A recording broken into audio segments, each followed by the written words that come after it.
At the beginning of the movie, we see a drug dealer named Sham, who, along with his partner Tom, used to steal drugs from Japan and sell them in South Korea. However, Officer Jung had already found out about their operation. To avoid getting caught, Tom brutally beat Jung, but when Dong came to know about this incident, he didn't hold back. He ended up killing the police officer and had his body thrown into the water. After this, Dong informs Tom that he is going to attend a meeting the next day to finalize a deal involving 20 kilograms of a drug called Hyper. Meanwhile, in the city, some thugs are seen harassing innocent people. Just then, Dong makes his entry. He calmly tells them to stop, but instead of listening, the thugs leave their victim and go after him. Since it was early morning and Dong also had to report to the police station, he didn't waste time talking. He simply took them all down with his action. After that, Dong reaches the police station, where someone informs his team about a dead body found in Gangnam. As soon as Dong hears this, he rushes to the location with his team. There, Kimmy tells him that after checking the hotel's CCTV footage, they found that the woman had entered the hotel with two men, but only one of them came out. Also, before going to the hotel, she had visited a club called Orange. Later, when the autopsy report comes in, it reveals that the cause of death was a drug called Hyper, which is even more dangerous than cocaine and heroin. Around the same time, Dong receives a call from his captain. The captain tells him that he has already spoken to the girl who was with the victim that night, and both of them had taken drugs. So, according to him, the case should be handed over to the narcotics department. But Dong refuses. He says that this is still a murder case and he will solve it himself. After this, Kimmy suggests that they need to check the CCTV footage of Club Orange, but it won't be easy since the people there won't allow it. So Dong decides to go personally. That night, both of them dress in new outfits and head towards Club Orange. At the club, two girls noticed Dong and his partner's unusual outfits and immediately got suspicious. "Who even dresses like this to come here?" one of them whispered, clearly thinking they were thieves. Because of that, getting inside wasn't easy for them. Just then, a man named Do arrived and helped them get in. Turns out Dong had some connections in the underworld, and that made things smoother. Inside the club, Dong noticed two guys upstairs taking drugs. But when he tried to go up, the guard stopped him. Dong didn't argue. He just used his favorite style and knocked the guard out in one clean move. Reaching upstairs, Dong casually walked up to one of the guys buying drugs and said, "Son, focus on your studies. Don't ruin your life like this." Then he moved on, chasing the supplier. There, Dong told everyone, "All right, boys, just put the drugs down quietly." But obviously, they weren't going to listen without a fight. When Dong realized he wasn't going to get useful information this way, he decided to go straight to the source, the club owner. To get answers, Dong arrested him. On the other side, Song and Tom reached their meeting. Tom showed President Jin a sample of the hyper drug and confidently said, "I've got the full 20 kilos. The price he quoted was 30 billion, which Jin immediately realized was way below the actual market value. Still, seeing the opportunity, he agreed to the deal and even paid some advance. Meanwhile, Dong checked the club's CCTV footage and identified the man who had entered with the girl that night. He showed the sketch to the club owner and asked about him, but the owner refused to cooperate. Instead, he started shouting, accusing the police of arresting innocent people and torturing them. Dong stayed calm and said, "It looks like it's time to clean the room." Right after that, everyone in the room started cleaning, and in the process, the camera got blocked for a few seconds. And well, you can guess what happened next. When the owner finally came to his senses, Dong asked him again, "Now tell me, who is he?" This time, the man broke. "His name is Hiroshi. He sells drugs brought from Japan in my club. He paid me, so I didn't stop him. As far as I know, he might be in Gangnam or Itaewon. That's all I know." After getting what he needed, Dong let him go.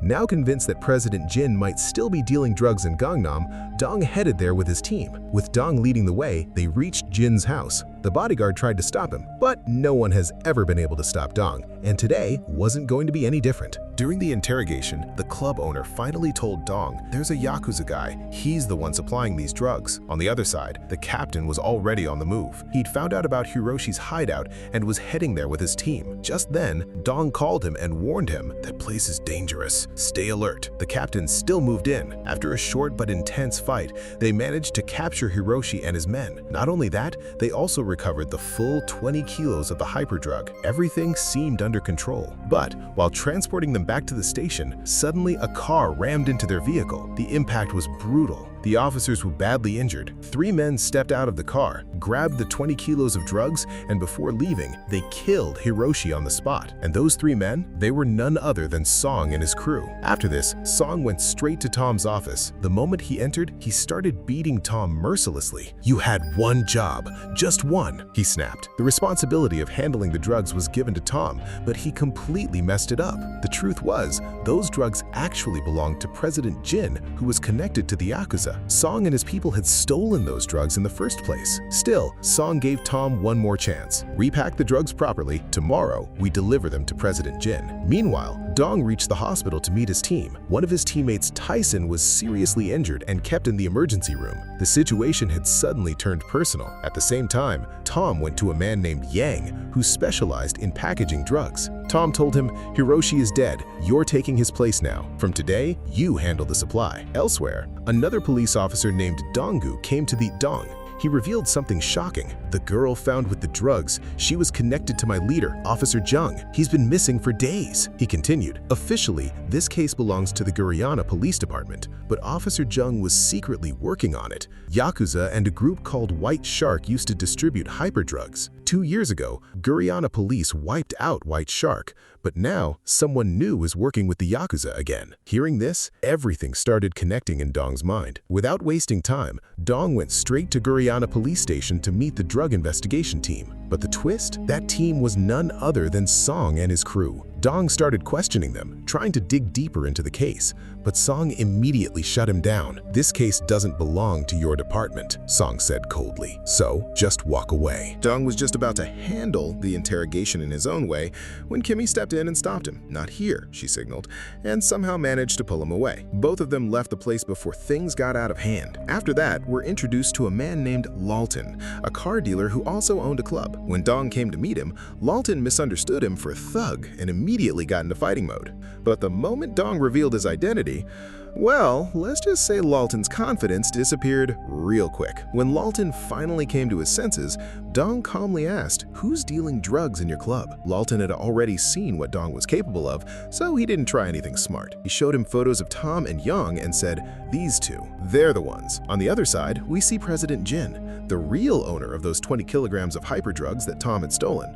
The moment he found out about it, he sent his most trusted man, Ricky, to Korea to recover the drugs. Now comes the crucial day. Song had to deliver those 20 kilograms to President Jin. Tom was supposed to bring the drugs, but even after waiting for a long time, he never showed up. Then suddenly, Song gets a call from Tom. "President knows everything," Tom says nervously. "He sent people to kill us. I'm going underground, and the drugs are staying with me." That was it. Song lost his temper. Still, he controlled himself and told President Jin, "Give me 2 days. I'll get your drugs back." After that, Song immediately set out to find Tom. Meanwhile, Ricky had already reached Korea. Without wasting time, he went straight to Tom's office with his men and started attacking everyone there. But Tom was nowhere to be found. At the same time, Lalton took Dong to his club. Inside, Dong first tried the polite route. "Where's Tom?" he asked around. But when no one answered, he switched to his own method of questioning. Only Yang was present there. One look at Dong's anger and Yang completely broke. "I'll tell you everything," he panicked, and gave Dong Tom's location. On the other hand, Ricky had already found Tom, but Tom had cleverly hidden the drugs somewhere else. Ricky didn't get anything out of him at that moment and decided to take him along. Just then, Dong arrived. He saw Tom being forced into the car and instantly jumped into action. But before he could do much, Ricky rammed his car into Dong, grabbed Tom, and escaped. A little later, Song also reached the same spot while searching for Tom, but by then, it was too late. Someone had already taken him. Now Ricky started interrogating Tom about the drugs, but Tom refused to say anything, and that was his last mistake. Ricky killed him. When Dong later found out that Tom was dead, he went back to Young. This time, he sat him down. "Calmly, relax," Dong said, almost softly. "Let's talk." Young, trembling, replied, "I don't do bad things. I just pack the drugs." Then, Dong showed him Officer Jung's photo and asked, "Who killed this officer?" Young hesitated, clearly not wanting to open his mouth that easily. Dong looked at Yang and said, "He won't talk like this. We'll have to spend a little on him." Hearing that, and already terrified, Yang finally broke. "Yakuza alone couldn't have done this," he said nervously. "Maybe someone working with him did it, but I don't know who." Now, Dong started connecting all the dots. every person involved in this case. He began linking them one by one. Yang helped him in this process since he understood Japanese, which turned out to be useful. That's when they realized something big. Tom had another partner, someone they still hadn't reached, which meant one thing: they still had no idea about the real mastermind behind all this. Just then, Dong-gu called Dong and dropped another bombshell. We found Officer Jung's body. He was thrown into the water while still breathing. That confirmed what we saw at the beginning. Meanwhile, Song's men reached Tom's office, searching for the drugs, assuming they were hidden there. But before he could find anything, Ricky showed up and killed him on the spot. Ricky wasn't there to play around. He was hunting for the drugs. The next morning, Song reached Tom's office. At that moment, he got a call from President Jin. "Return my drugs," Jin said coldly, "and everything will be settled." But Song refused straight up. The problem, the drugs weren't even with him, and in just a few hours, he had to face President Jin. With no other option, Song went to meet him empty-handed. Things quickly went south. One wrong move, one wrong word, and Song snapped. In anger, he beat one of Jin's men so badly that the guy died on the spot. Still, Song tried to control the damage. "I'll bring your drugs," he told Jin. "Just give me time." On the other side, Dong reached Tom's office. There, he found out that one of Officer Jung's associates had come around 2 a.m. the previous night, searching for something. That clicked something in Dong's mind. Without wasting time, he went straight to Song's police station. But just like before, Song and his team refused to cooperate. This time though, Dong lost his patience. Before leaving, he made sure to teach them a lesson. Now, Dong strongly suspected them, but without proof, he couldn't take any official action. As he was leaving, Yang told him, "There was a time when Yakuza used to run their drug business from a place called Yard. Maybe you'll find something there." So Dong and Yang went there, but they weren't the only ones. Ricky and his men were already there. The moment Dong arrived, chaos began. He started throwing people around, forcing answers out of them. "Where are the drugs?" he demanded, but even they didn't have them. While searching the place, Dong found something, a key card with the name Lucky on it. He paused, thought for a second, and then it clicked. This isn't just a card, it's a key to a locker. And maybe the drugs were hidden there. Without wasting another second, Dong and his team headed out, ready to search every possible place connected to that lucky clue. Just then, Kimmy discovered a hidden passage leading underground, but it was locked. Dong didn't hesitate. He used pure force and broke the lock open. As they went inside, they realized something shocking. This was the place where the hyperdrug was actually being manufactured. There was also a vault there, tightly locked. This time, Dong tried to use his brain instead of brute force, but when that didn't work, he went back to his original style. He ripped the vault door off completely. Inside, there was no cash, no valuables, just packets of salt. And that's when it clicked. Dong immediately understood where the real drugs were hidden. The hyperdrugs had been packed and hung underwater, disguised perfectly. After recovering them, Dong went straight to Lal Ten. Since Lal Ten had old connections with the White Shark Group, Dong used him as bait. He made Lal Ten call Song and say, "The drugs are with me." At first, Song didn't believe him and cut the call. So Lal Ten sent him a photo with the drugs. This time, Song believed it and told him to bring the drugs to a specific location. But all of this was happening exactly according to Dong's plan. Meanwhile, Song initially planned to kill Ricky, but the moment he found out the drugs were within reach, he changed his strategy. He went to Ricky and said, "I can get to the drugs." Then he sent Ricky to the meeting point instead of going himself, because he already suspected this could be a trap set by Dong. When Lal Ten reached the location and saw Ricky instead of Song, he froze in fear. To protect him, Dong also arrived there, but things went wrong. They tricked Dong and knocked him unconscious. When Ricky opened the bag, it was filled with salt instead of drugs. Now he understood. Song had played him. On the other side, Kimmy and Dong-gu were waiting in the car with the real drugs, but suddenly, Song appeared and snatched the actual drugs from them. Meanwhile, Ricky took Dong with him. Kimmy and Dong-gu tried to stop him, but failed. They took Dong to another location and started torturing him, trying to force him to reveal the location of the drugs. But then, Song called. "I've got the drugs," he said calmly. "You were easier to fool than I thought." At that moment, Dong stood up, and then chaos. He started beating everyone around him. No one there could match his strength. What followed was a brutal, intense fight between Dong and Ricky, but you already know how that ends. Dong destroyed him. At the same time, Song was preparing to leave Korea and escape to China. Just as he got into his car, Dong appeared.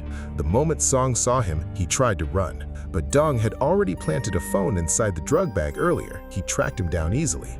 Now came the final showdown. Dong beat Song mercilessly.